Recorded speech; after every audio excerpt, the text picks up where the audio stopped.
দেখুন, আমরা প্রত্যেকে নিজের নিজের কর্মফল ভোগ করার জন্য এই জগতে এসেছি। কর্মফল ভোগ হয়ে যাবে, আমরা এই জগৎ থেকে চলে যাব। দেখুন, তার প্রমাণ চৈতন্য চৈতামৃতে রয়েছে।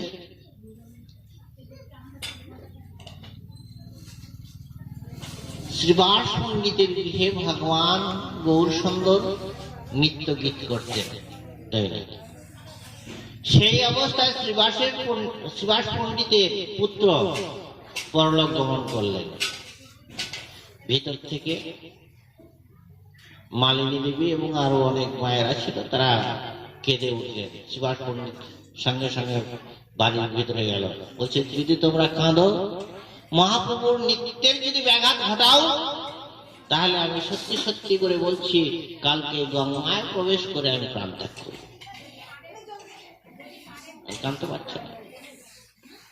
শ্রীবাস পণ্ডিত তো এক খালো যাব বিষয়টি করবে যে আমার প্রভুর নিত্য যদি তোমরা ব্যাঘাত ঘটাবে, কেঁদে মরেছে মরেছে, ও টাইম হয়ে গেছে, চলে গেছে, কিন্তু কাঁদতে পারবে না।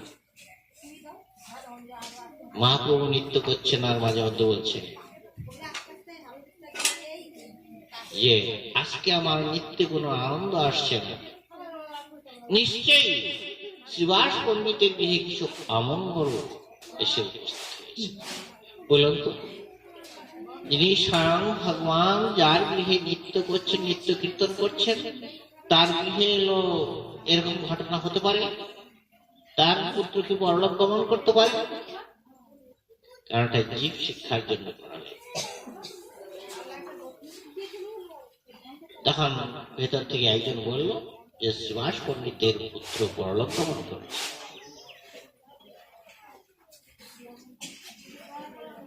তখন ভগবান গৌরসুন্দর গিয়ে হাজির হল, পুত্রকে ডেকে বলছে, তুমি চলে যাচ্ছ না?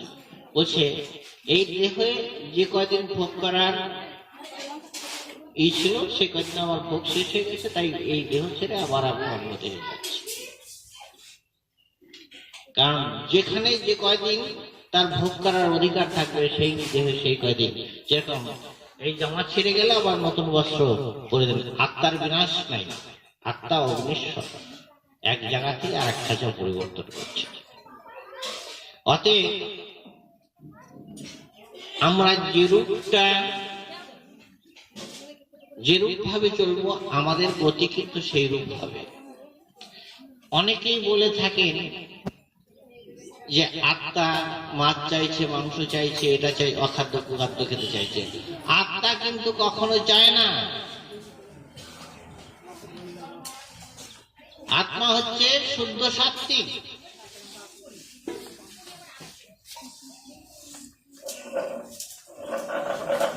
সে কখনো ওই রকম অখাদ্য কুখাদ্য খাবে না। আত্মার খাদ্য কি? অনেকে বলে যে পরমাত্মা চাইছে তাই মাছ মাংস খাচ্ছে, এরকম বলে না গ্রামের লোকগুলো? অ্যাকচুয়ালি আত্মা ওটা চাই এই ভৌতিক দেহ,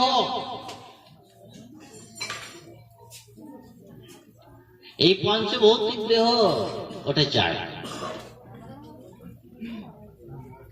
অখাদ্য কুখাদ্য। আত্মা হচ্ছে শুদ্ধ শক্তি, তিনি একমাত্র গ্রহণ করেন ভগবানের নাম, তিনি সেটা পেতে ভালোবাসেন। আত্মা কখনো অখাদ্য কুখাদ্য চায় না, তিনি ভগবত গুণগানটাই চায়, সেটাই তার খাদ্য।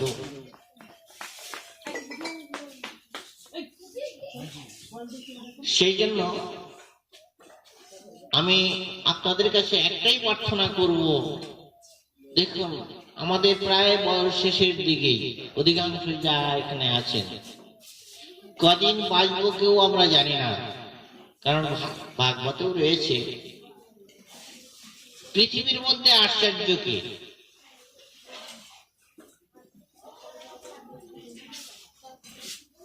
আশ্চর্য হচ্ছে বেঁচে থাকাটা। এই যে আমরা বেঁচে আছি, যে কোনো মুহূর্তে আমার এই প্রাণটা বেরিয়ে যেতে পারে। আমি নবদ্বীপ থেকে এখানে এসেছি, নবদ্বীপ ফিরে নাও যেতে পারি, ঠিক নেই। আমরা কেউ বলতে পারবো না আমরা কদিন এই জগতে থাকবো। অতএব যত সময় আমরা আছি তত সময় ভগবানের গুণগান করে যেন আমরা সময়টা অতিবাহিত করতে পারি। ভগবানের নাম গুণগান করাটাই হচ্ছে আমাদের কাজ। আর কোন টাইমে প্রাণবায়ু বেরিয়ে যাবে তার ঠিক নাই। অতএব সময়টাকে কাজে লাগাতে হবে। আমরা দুদিন কোন দিনকে বলি? যেদিন প্রাকৃতিক দুর্যোগ হয়, ঝড় বৃষ্টি, বিভিন্ন রকম প্রাকৃতিক যেসব দুর্দিন গুলো আসে সেগুলোকে দুর্দিন বলি। কিন্তু ভক্তরা শেষ দিনটাকে দুর্দিন বলে না। ভক্তরা দুর্দিন বলে কোন দিন? যেদিন ভাগবত কথা থেকে আমি বঞ্চিত হব, যেদিন সাধু সেবার থেকে বঞ্চিত হব, সেদিন হচ্ছে সাধু সঙ্গত থেকে বঞ্চিত হব যেদিন, সেদিন জীবনের সবচেয়ে বড় দুর্দিন।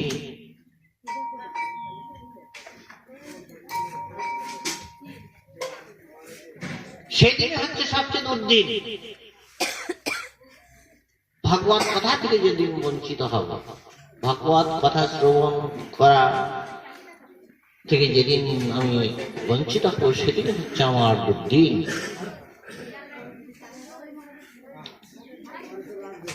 সেই জন্য আমরা বাকি যে কটা দিন আছে ভগবানের গুণগান করে যেন আমরা অতিবাহিত করতে পারি দিনগুলোকে, সেই দিকে সবাই লক্ষ্য করুন। কারণ এই দেহের তো একদিন পতন হবে। আমাকে এই দেহ ছেড়ে চলে যেতে হবে, হরিভজন করতে হবে, হরিনাম করে জীব আর সব মিছে, পালাইতে পথ নাই জম আছে পিছে। দেখুন, মানে আমরা কত না দেব দেবীর পুজো করি। কেউ কালী পুজো, মনসা পুজো, কত রকম দেব দেবীর পুজো করছি সারা জীবন। কেউ কালী পুজো করেই যাচ্ছে, কিন্তু শেষের দিনে যখন এই দেহটা চলে যায়, শ্মশানে কি বলতে বলতে নিয়ে যায়? বলো হরি হরি বল। কেন? আমি সারা জীবন মনসা পুজো করলাম, কালী পুজো করলাম, আমি আমার আরাধ্য দেবকে ডাকতে ডাকতে যাবো না? কই সেদিন তো আমরা বলি না জয় মা কালী, জয় মা কালী বলতে বলতে তো নিয়ে যাই না। সেদিন বলি বলো হরি হরি বল। অতএব হরি বিনা গতি নাই, গতি নাই, গতি নাই। হরি আরাধনা করতে হবে। দেখুন, এই হরি ভজন না করলে জীবের দুর্গতি কত। আবার এত সহজ করে দিয়েছে এই হরিনামটা। শাস্ত্রে বলছে একবার হরিনাম নিলে যত পাপ করে, পাতকীর সাধ্য নাই তত পাপ করে। কই আমরা এত হরিনাম করছি, আমাদের কেন কেন আমাদের এলো শুদ্ধ ভক্তি আসছে না, প্রেম ভক্তি আসছে না কেন? কারণ নাম হচ্ছে না। এমনকি নামাভাস হলেও জীবের মুক্তি, নামাভাসটা হচ্ছে না। কারণ কি? কারণ একটা মরিচা পোড়া দা যদি এই কিছু কাটা যায়, কাটবে কি চট করে? কারণ আমাদের হৃদয়ের উপর মরিচা পড়ে গেছে, একদম তম প্রভাবিত খাদ্য খেতে খেতে না একটা আস্তরণ পড়ে গেছে, সেটা অনেকটা ঘষতে হবে।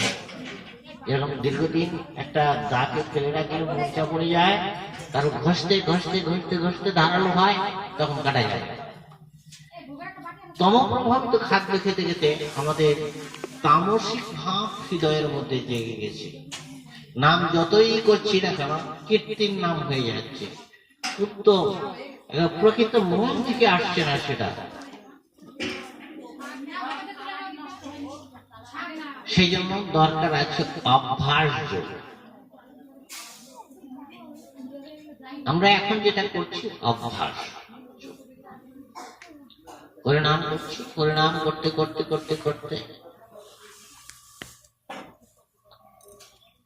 মানে তখন যদি ভগবত কৃপা আমাদের প্রতি বর্ষিত হয়। সেই জন্য ভক্তিবিনোদ ঠাকুর সহজ সরল ভাবে বলেছেন, হাতে সেবা কাজ করো আর মুখে সর্বদাই পরিণাম করো।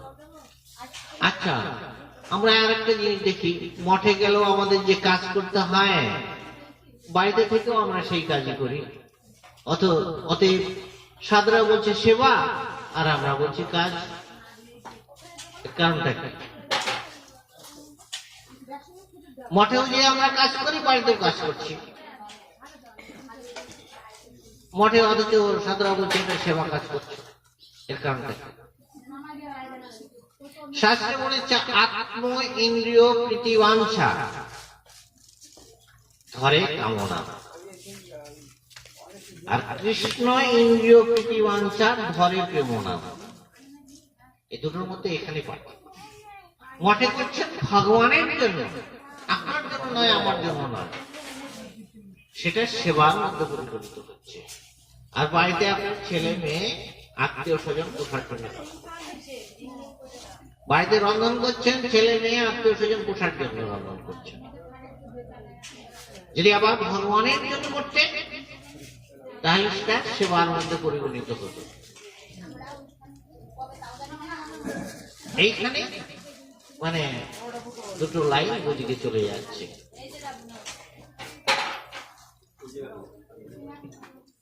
সংসার করুন, তাতে দোষ নেই যে সবকিছু ত্যাগ করে মঠে গিয়ে থেকে আমরা হরিভজন করবো, সেটা তো দরকার নাই, গৃহে থেকেই হবে। কিন্তু সংসারটাকে কৃষ্ণের সংসার করতে হবে। আমার যেসব ছেলে মেয়ে নাতি নাতনি আছে তারা কৃষ্ণের সেবক, তাদেরকে দিয়েও ভগবানের সেবা করিয়ে নিতে হবে। তাদেরকে ফুল তোলানো, একটু জায়গা অনুষ্ঠান, হ্যাঁ এটা করে একটু ঠাকুর ঘরের কাজগুলো তাদেরকে দিয়ে করিয়ে নিতে হবে। তাহলে তাদের ভিত্তিক পরিবর্তন, তাহলে তাদের উপরে ভগবত কৃপা বর্ষিত হবে। ভগবানের সেবা ব্যতীত জীবের অন্য কোনো কাজ নেই। দেখুন, এই লাইনটা অতি কঠিন আবার অতি সহজ। যার কাছে কঠিন তার কাছে একদম পর্বত আকারে কঠিন, আর যে একবার মেনে নিতে পেরেছে তার কাছে একদম জলের মতো সোজা। আমি যা কিছু করবো গোবিন্দের সেবার জন্য করবো, সেই গোবিন্দের প্রসাদ সবাই পাবে। আমরা কর্তব্য পরায়ণ হন, আসক্তি পরায়ণ হবেন না। আসক্তিটাই বন্ধনের কারণ।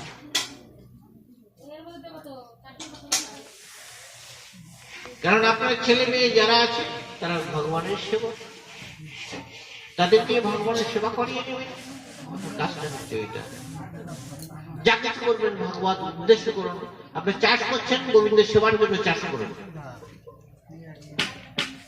তারপরে যদি বলেন তার থেকে আমি ছেলের স্কুলের বেতন দিচ্ছি, টিউশনির পয়সা দিচ্ছি, ওটা আপনার কর্তব্যের মধ্যে, ওটাও দরকার আছে। কিন্তু উদ্দেশ্য থাকবে তাদেরকে দিয়ে হরি ভজন করানো। শাস্ত্র বলেছে কৃষ্ণের সংসার করো ছাড়িও না, কৃষ্ণময় করে তুলতে হবে। প্রত্যেকে কৃষ্ণের সেবক হন,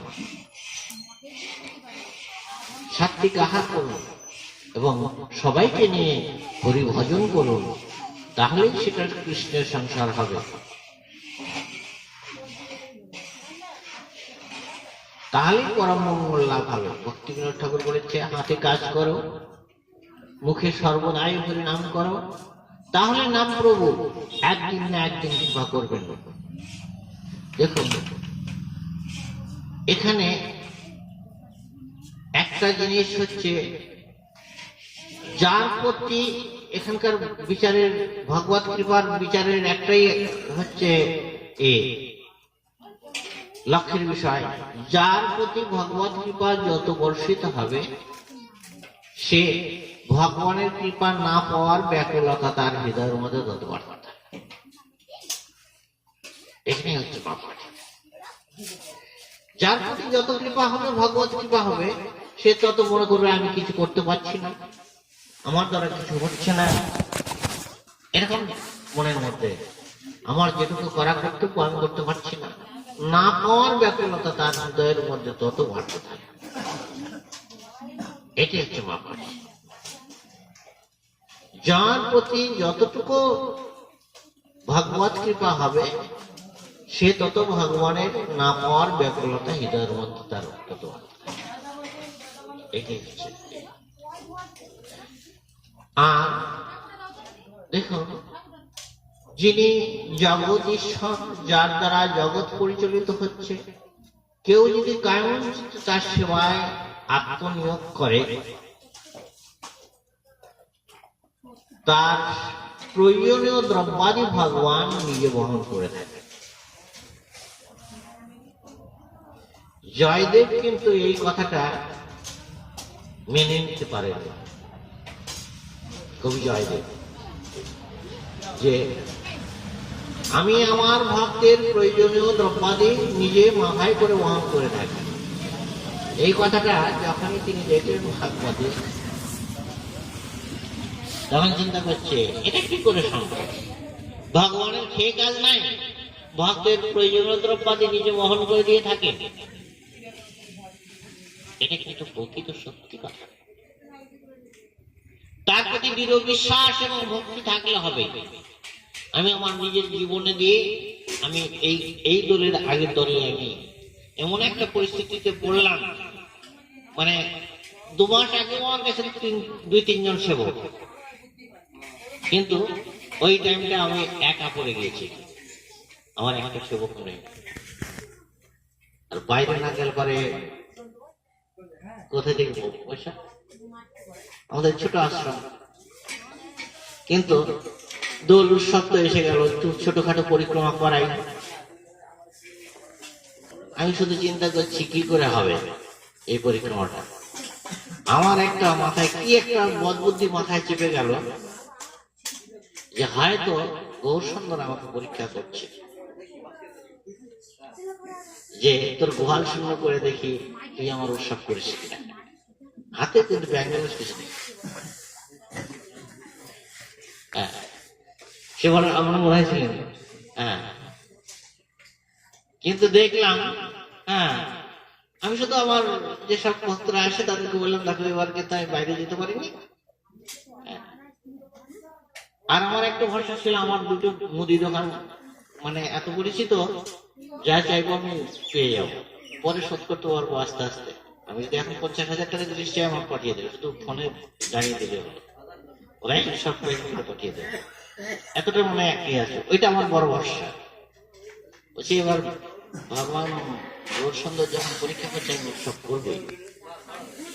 দেখা গেল মানে 7,000 টাকার মতো বাদ্যযন্ত্র কিনলাম, 10,000 টাকার বাসন কিনলাম, উৎসব শেষ হলো, আবার 7,000 টাকার ব্যালেন্স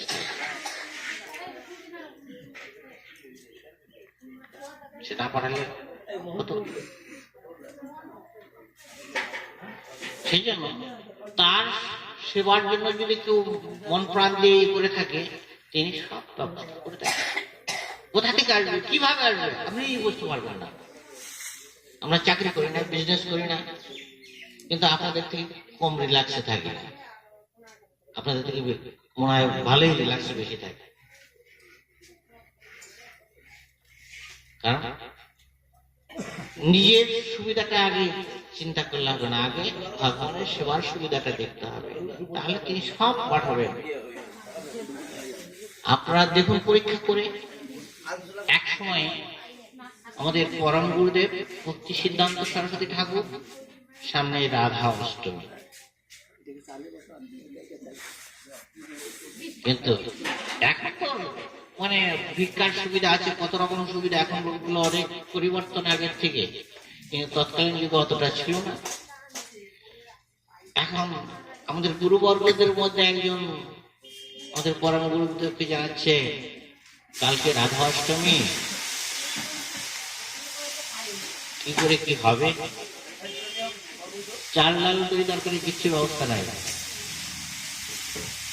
প্রভাত বলছে তুমি নিমন্ত্রণ করে দাও কালকে রাধা অষ্টমী, সব ভক্তদের নিমন্ত্রণ করো রাধা অষ্টমী। ওই তাহলে কি হবে? তারা একটু ঘুরে যাবে, বলছে ভগবত বাণী প্রসাদ গ্রহণ করবে। এখানে যে ভগবত কথাগুলো হবে সেই প্রসাদ পাবে না। ভোর 4টের দিকে এক মারোয়ারি গাড়িতে করে চাল ডাল তরি তরকারি সব দিয়ে এসে হাজির হয়েছে।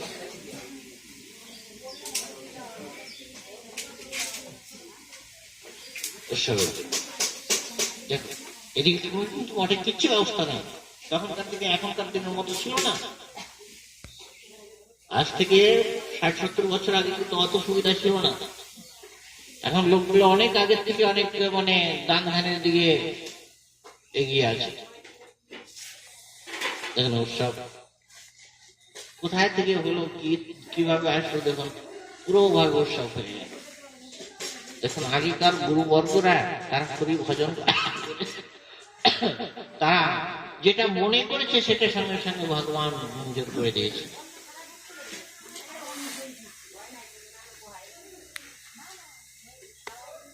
যখন প্রবাদ যখন 100 কোটি নাম যজ্ঞ করেন, নাম শেষ পঞ্চতত্ত্ব এবং স্বয়ং রাধারানী এসে হাজির বলছে বিমলা প্রসাদ তুমি প্রচার করো। আমাদের পরম গুরুদেব বলছেন আমার দ্বারা ওসব হবে না, প্রচার। কারণ প্রচার করতে গেলে দুটো জিনিসের দরকার, এক হচ্ছে জনবল আর হচ্ছে অর্থবল। এই দুটো না হলে প্রচার হবে না। ওই যে দুটোর একটাও আমার নাই, আমি প্রচার করতে পারবো না। রাধারানীকে সরাসরি বলছে এরকম। যখন 100 কোটি নাম সমর্পণ হলো সেদিন পঞ্চতত্ত্ব এবং রাধারানী একসঙ্গে এসে দর্শন দিয়েছে পরমগুরুদেবকে। তখন বললেন তোমার কোনো চিন্তা নাই, আমি বৈকুণ্ঠ থেকে আমার গণদের পাঠিয়ে দিচ্ছি।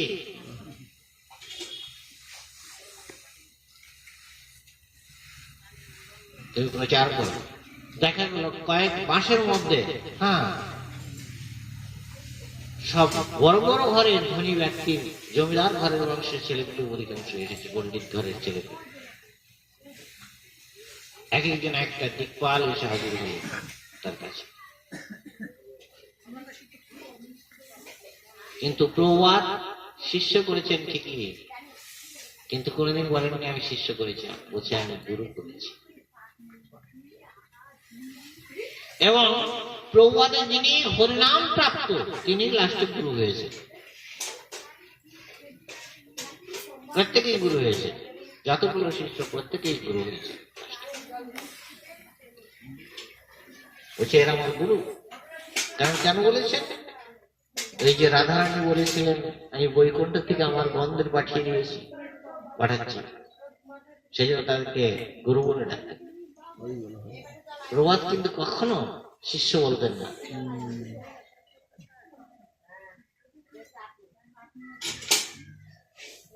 এবং তারা প্রত্যেকেই এই জগতের ছিল না,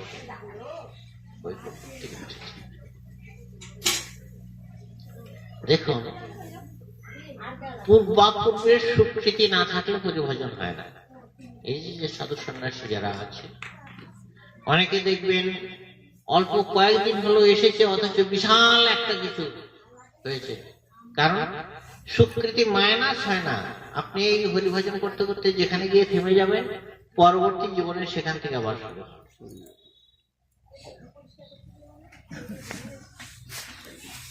এই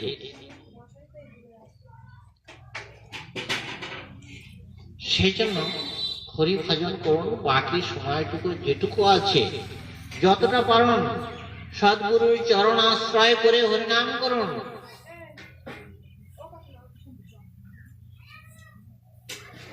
অনেক তো সংসার করলেন অনেক দিন, বাকি যে কটা দিন আছে হরিভজন করে দিন অতিবাহিত করুন। সবাই মিলে ছেলে মেয়ে যা নাতি নাতনি যা আছে সবাইকে নিয়ে হরিনাম গান।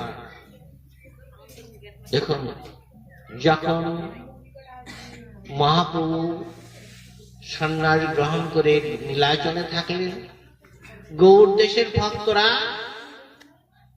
মহাপ্রভু প্রিয় যেসব বস্তু ছিল সেগুলো সংগ্রহ করে মহাপ্রভুকে ভজন করানোর জন্য সেখানে 4 মাস থাকতেন। রথে যেতেন, রথের পরে কার্তিক মাস নিয়ম সেবা সেরে তারা ফিরে আসতেন।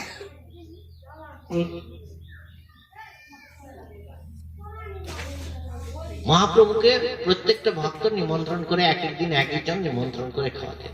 হঠাৎ সেবার কি করলেন মহাপ্রভু,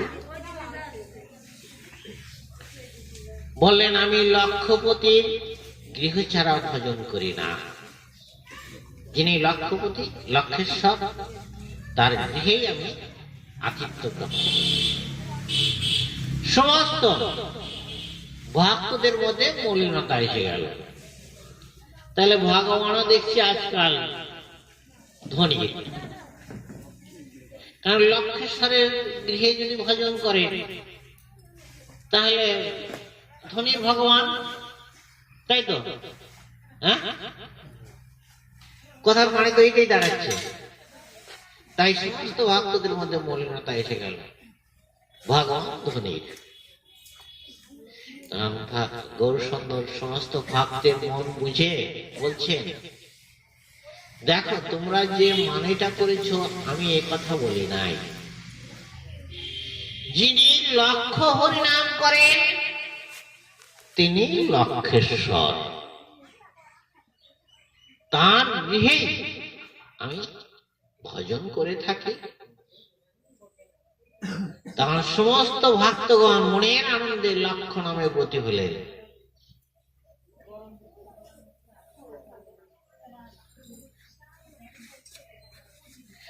ভগবান জগৎ জীবের মঙ্গলের জন্য কত না কিছু করছেন। মহাপ্রভু যিনি স্বয়ং ভগবান, যার ইচ্ছা ব্যতীত একটা গাছের পাতা খুলে পড়ে না, তার কি সন্ন্যাসের প্রয়োজন ছিল?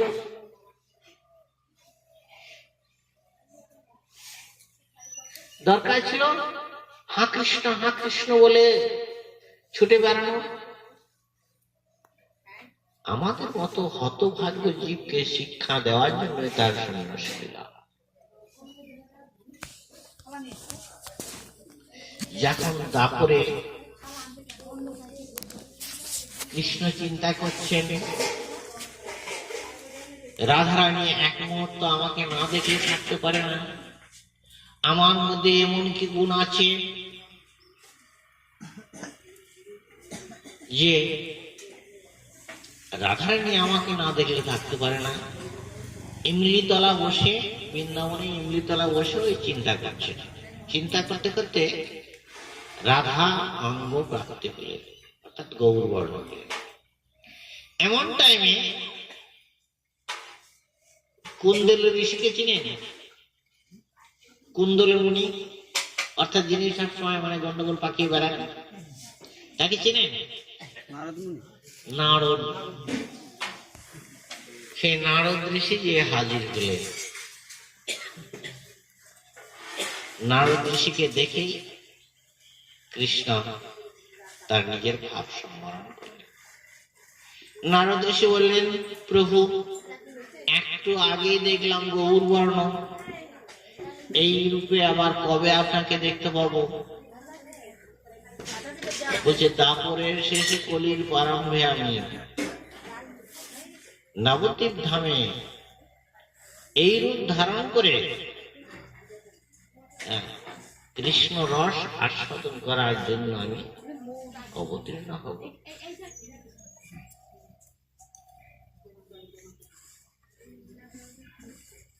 ভগবানও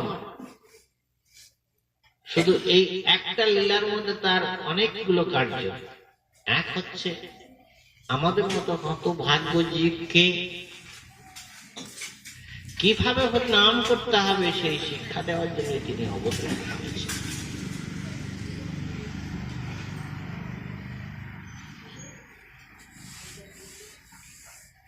ভাগবতে এক জায়গায় দেখলাম ভগবান পরিষ্কার লিখেছে যে যে আমার আশ করে তার সর্বস্ব হরণ করে।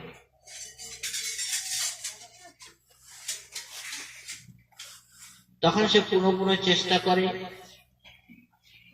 ধন ঐশ্বর্যের জন্য, কিন্তু আমি তার প্রত্যেকটা চেষ্টাতেই ব্যর্থ করে দিই। তখন সে নির্বেদ পায়, নির্বেদ পেয়ে ভক্ত সঙ্গ করে।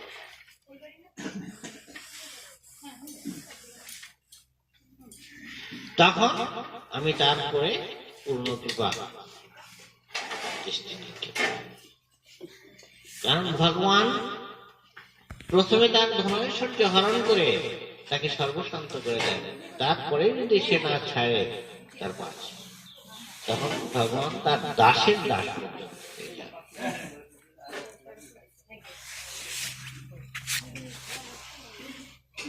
কারণ যে কোনো কিছুতেই স্কুলে পড়াশোনা করতে গেলে আপনাকে পরীক্ষা দিতে হয় না,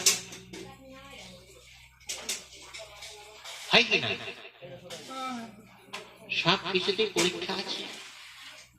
ভগবান দেখে নেন আপনি কতটুকু তার জন্য কি করছেন। অনেক ভগবানের আরাধনা করলে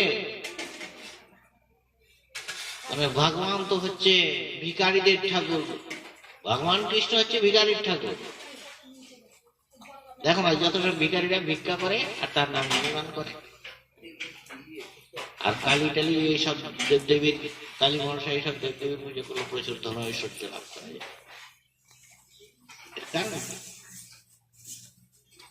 কারণ হচ্ছে ওইসব দেবদেবগণ ধন ঐশ্বর্য দিয়ে ভগবান থেকে অনেক, ভগবানের কাছ থেকে অনেক দূরে সরবে। দেখুন, কুন্তী দেবী কৃষ্ণকে জিজ্ঞেস করেছিল, না কৃষ্ণ জিজ্ঞেস করেছে কুন্তীকে, কুন্তী তো পিসি, বলছি পিসি এখন তো তুমি রাজমাতা হয়েছে, রাজ চক্রবর্তী রাজার মাতা, বলো আর কি তোমার চাওয়ার আছে, যা চাইবে আমাকে দেবে। বলছে কৃষ্ণ সত্যি তুমি আমাকে দেবে? যদি দাও তাহলে আমি চাইতে পারি। পিসি তোমার না দেওয়ার কি আছে? বলছে আমাকে দুঃখ দাও। পিসি সারা জীবন তুমি দুঃখে কাটালে, মনে মনে কত কষ্ট না পেয়েছো, সবে মাত্র তুমি রাজমাতা।